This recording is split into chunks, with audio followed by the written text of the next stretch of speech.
Demandé à ChatGPT quelle aurait pu être l'équipe de Cynthia si elle n'avait pas l'équipe que l'on connaît dans les jeux, et voici ce qu'il m'a proposé, c'est parti. En lead, on retrouve Togekiss, alors c'est un Pokémon qu'elle a déjà dans son équipe de base, il est plutôt important pour elle, on a pu le voir même dans l'anime, elle le fait gigamaxer, donc c'est plutôt une belle référence, et j'aime beaucoup. Numéro 2, ChatGPT décide de lui mettre Elekable, le Pokémon signature de Paul, c'est un gros bourrin, type électrique, dernier stade d'évolution, c'est très bien, c'est parfait, rien d'autre à dire. Suivant. Numéro 3, pour remplacer Milobellus, il lui met Tarpo, alors il faut savoir que Tarpo en stratégie il est très correct, il a un super talent, et c'est top. Moi je trouve que c'est un très bon choix pour remplacer Milobellus.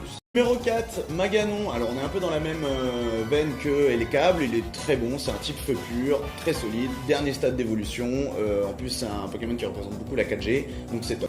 Numéro 5, alors là, c'est un Pokémon je trouve qui lui correspond plutôt bien, ChatGPT a décidé de lui mettre Givrali. Givrali il est classe, il est beau, alors il type glace pure, c'est pas très bon en stratégie, mais il essaye toujours de respecter la table des types, la diversité des types, ce qui caractérise